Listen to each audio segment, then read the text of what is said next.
Yo, what's good, YouTube? I'm back with another reaction video, and we're doing Bill Walton, the NBA's greatest what if. Now, I forget who told me to do this video, but shout out to you, man. I'm gonna try to see if I can find your name and put your YouTube channel in the link down below in the description. But yeah, man, y'all know I keep it short and sweet. Subscribe if you're new, hit that like button, and let's get straight into the video, man. We here with the Bill Walton. I've been trying to find some Bill Walton videos too, but yeah, man, let's get into it. We straight into this. Bill Walton, the NBA greatest what if. Legends. The players that are remembered long after their playing days end, and indeed long after they too pass. The players that live on in mythology and reverence, that have influenced the game we see today. They are players who have set records, won championships, and captured our attention, etching their legacies into the foundations of this game. A legend is special, not simply because their talent set them apart, but because their stories transcend the individual. In fact, to me, that is what a legend is. A remarkable player who tells a story that enthralls us. So today, I'd like to talk about the legend of Bill Walton.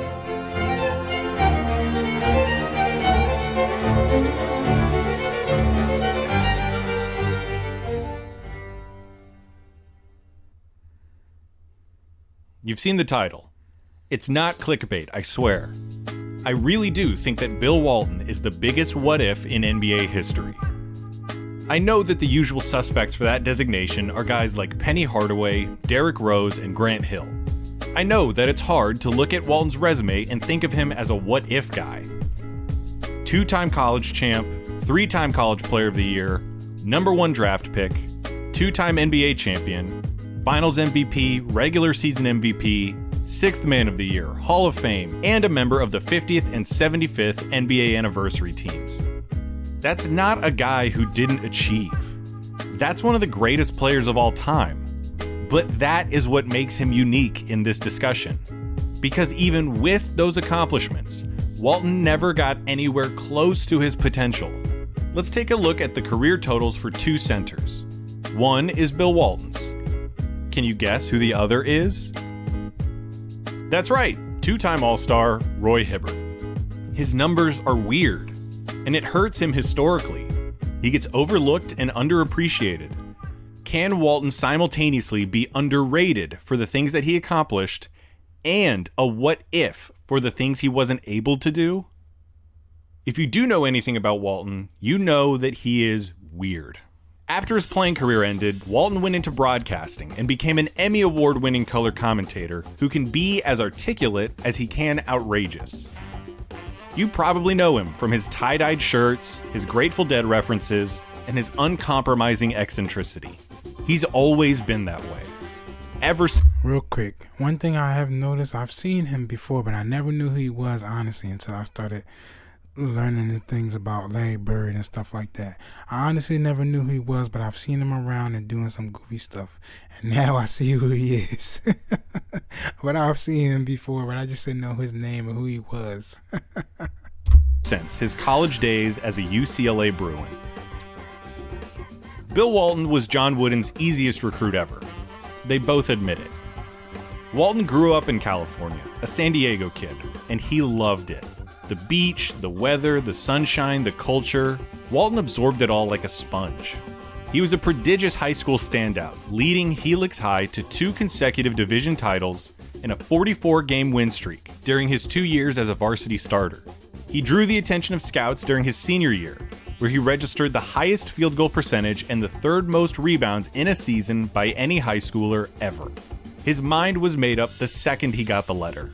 He'd wanted to go to UCLA for as long as he could remember, and he was coming to the program at a truly historic time. The Bruins were in the midst of a dynastic run, having won championships in 1964, 5, 7, 8, 9, and 1970. 4 in a row, and 6 in the last 7 years.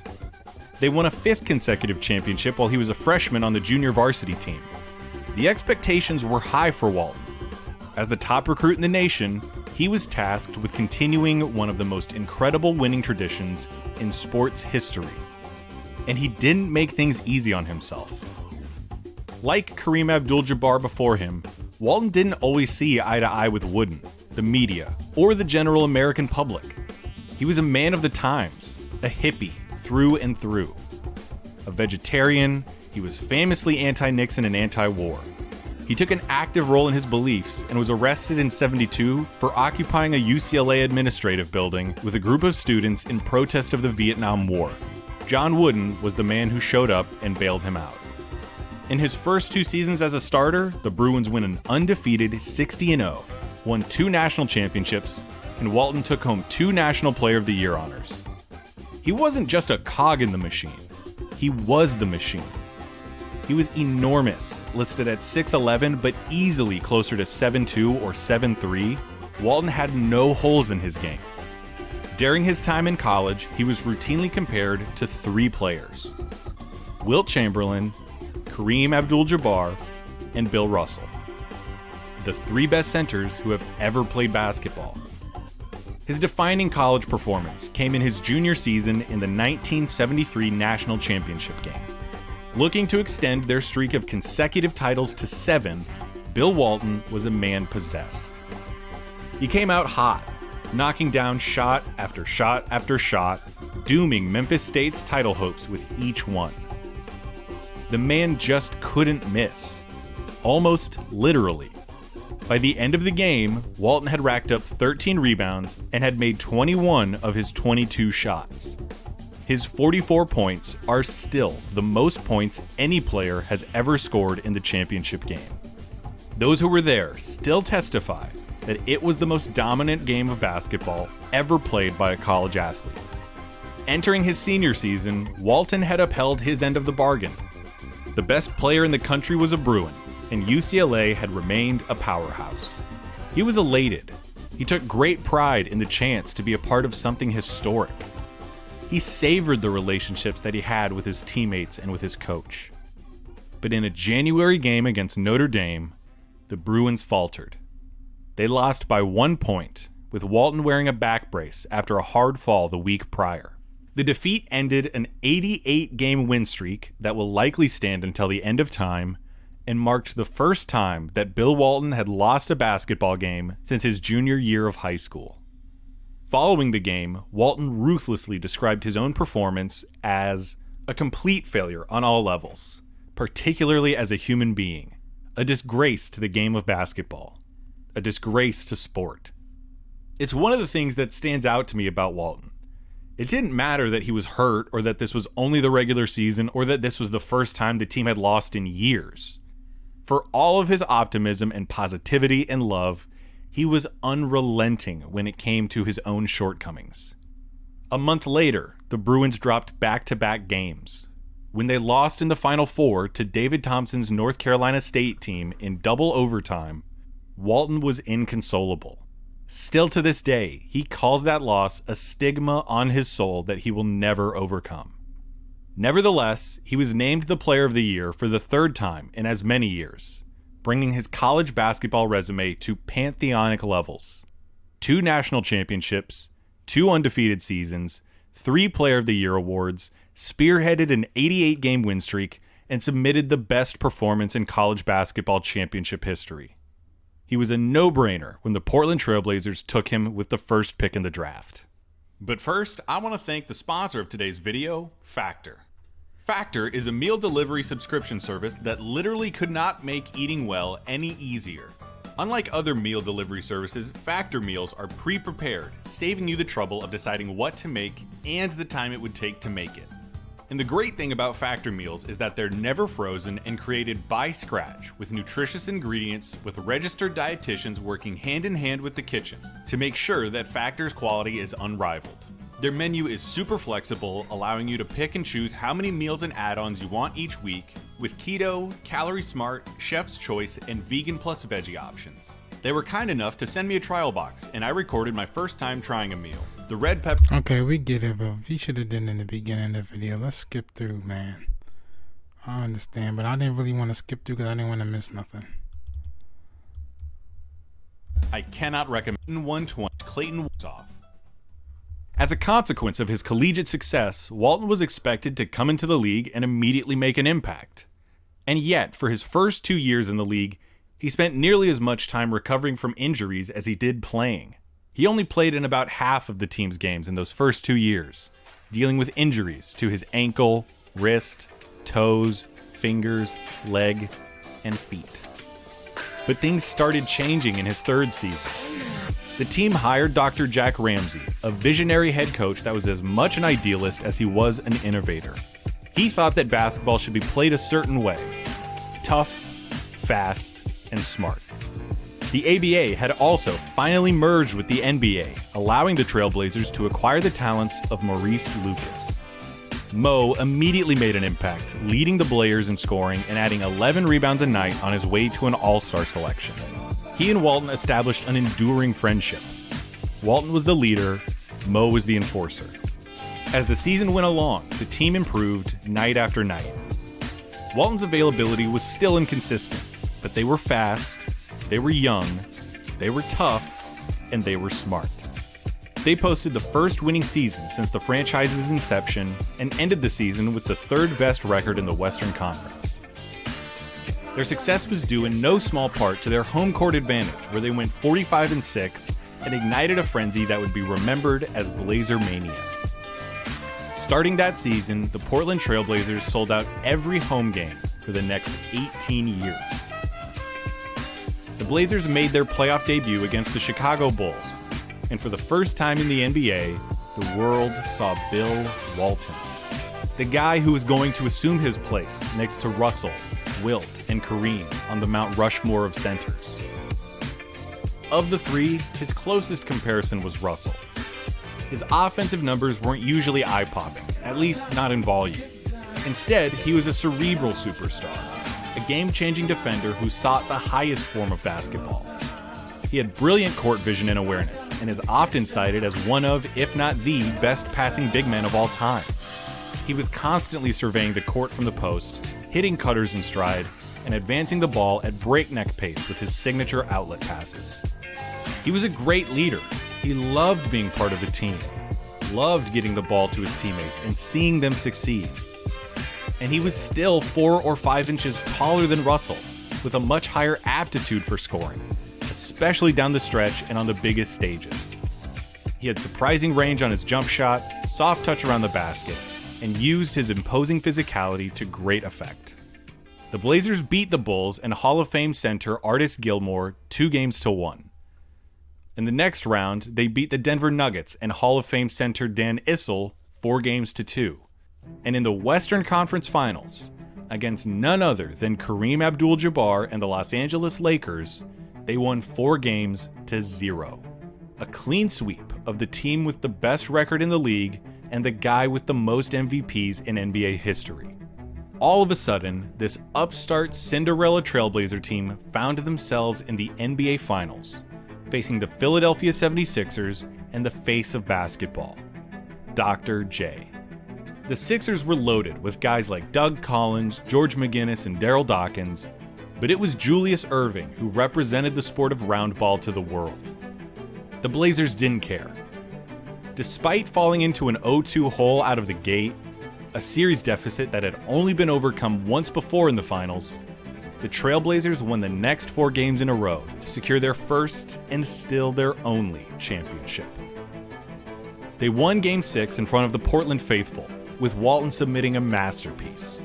20 points, 23 rebounds, 7 assists, and 8 blocks.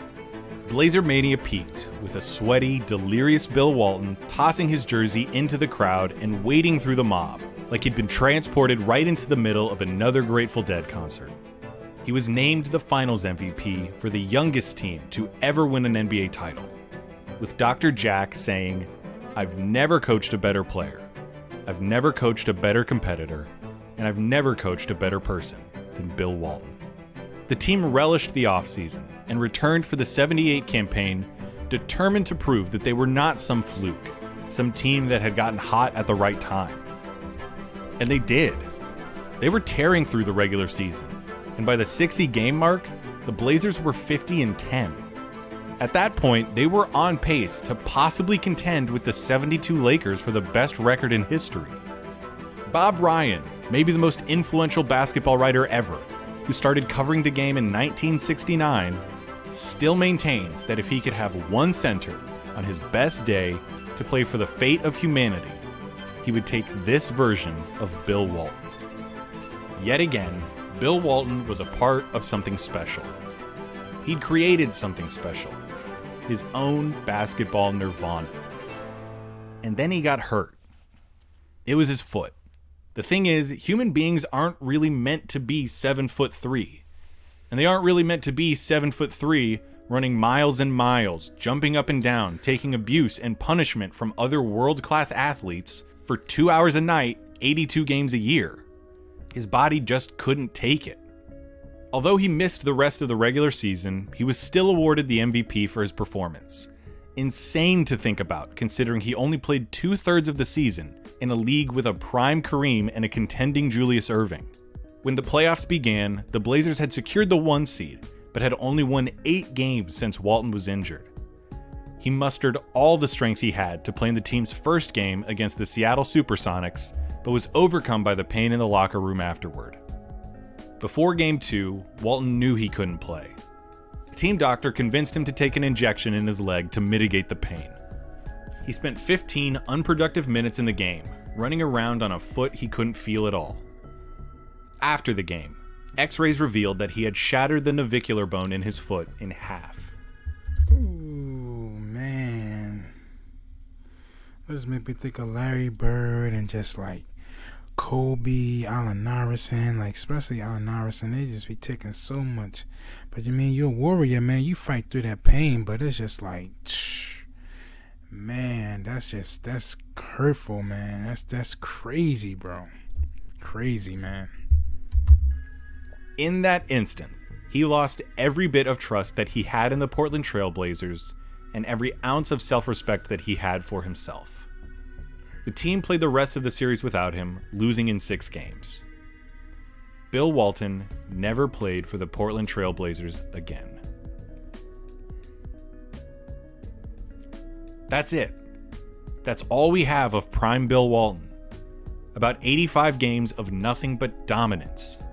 A championship, a finals MVP, and a regular season MVP. In those 85 games, the Trailblazers were 70-15. He sat out the entire 79 campaign demanding a trade. He got his wish and was traded to the newly relocated San Diego Clippers. He'd be playing in his beloved hometown.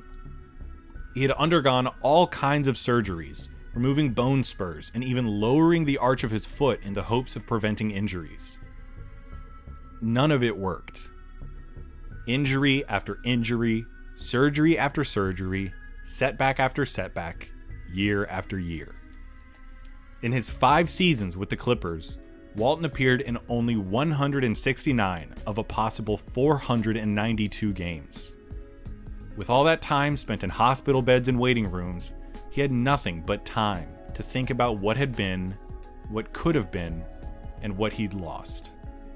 When the team relocated to Los Angeles before the 1985 season, Walton felt like he'd failed his hometown. The fact that his injuries had become so severe that there was talk of a permanent limp, lifelong pain, and even possible amputation did nothing to ease his guilt. The Clippers had left San Diego, and it was his fault. He decided to cut bait with the Clippers after 85. He was now nearly 10 years removed from his championship prime and knew that his chance of leading a team were over. Now, he just wanted one more chance. He wanted that feeling of nirvana, of being a part of something special, one last time.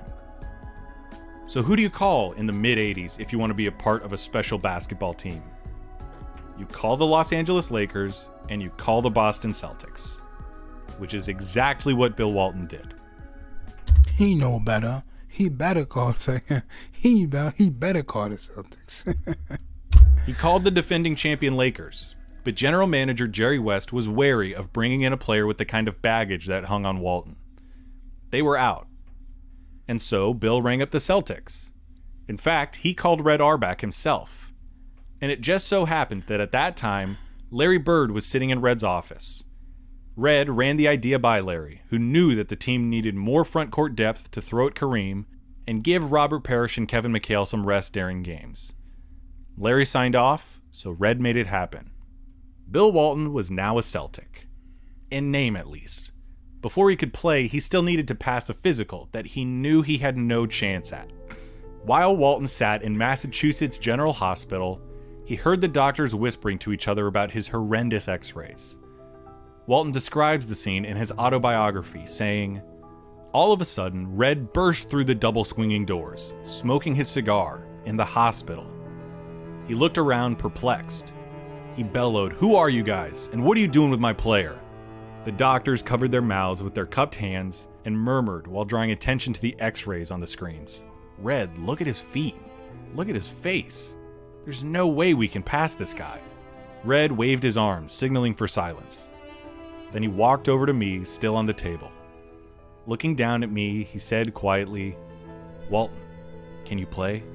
I looked up at him with the sad, sorrowful, but hopeful eyes of a man who just wants another chance in life. And I said softly, 'Red, I think I can.' Red stepped back, taking it all in. He took a huge drag on his cigar. He held his breath for a seeming eternity. And when he finally did exhale, I swear the smoke was green, and that there were shamrocks and leprechauns floating in it up against the fluorescent lights. Red's face went from concern and uncertainty to a cherubic smile as he proudly declared, 'He's fine. He passes. Let's go. We've got a game.' It was official. Bill Walton was a Celtic. As much faith as Red had in him, though, everyone knew that things could collapse in an instant. Walton had gotten his chance, but would his body let him have this one last ride? He would be coming off the bench, but he hadn't once played more than 67 games in a season. Including the playoffs, the 1986 Boston Celtics played in 100 games. Bill Walton played in 96 of them.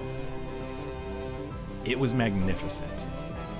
Though Walton's body had been broken down, his mind still ran at 1,000,000 miles an hour, and his extraordinary court vision was right at home on perhaps the best passing team ever.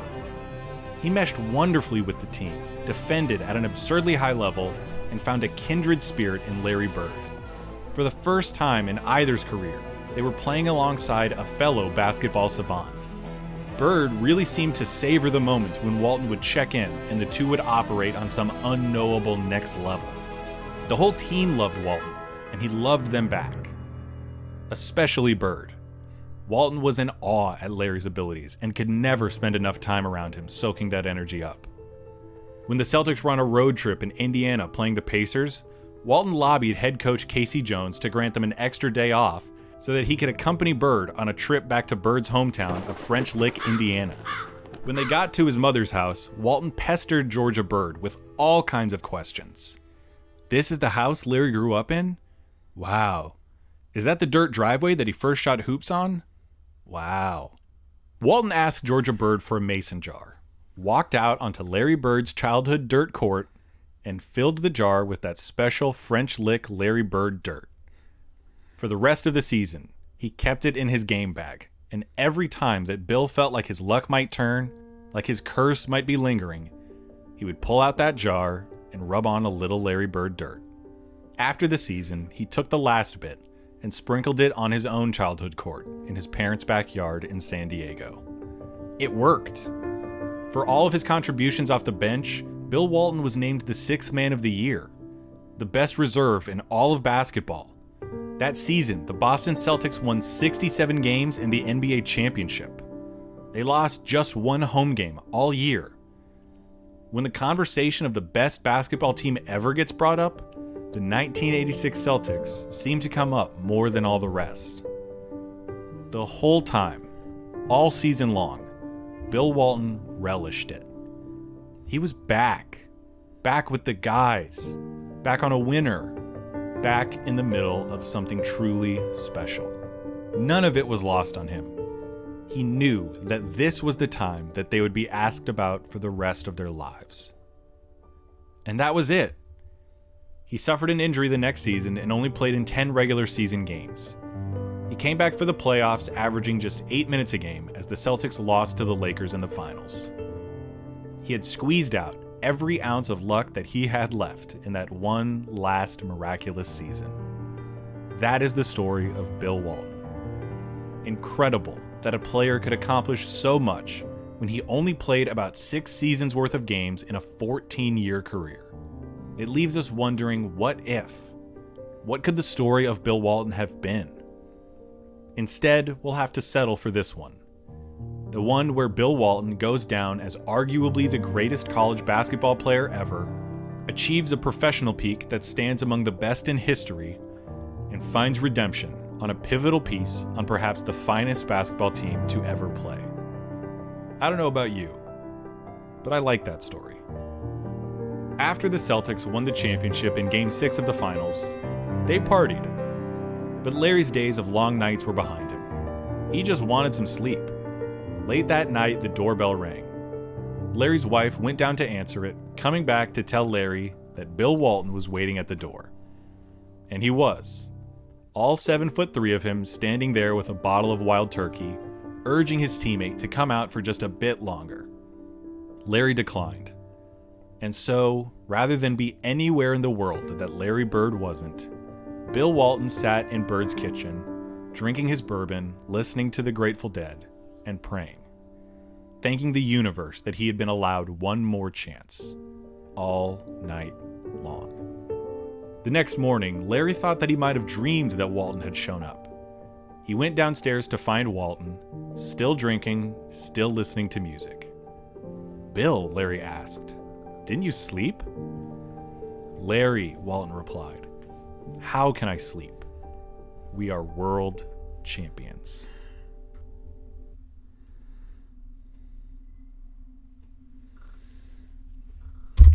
That was good, man. Damn, why don't I do this video before Bill Walton? I've been looking for videos.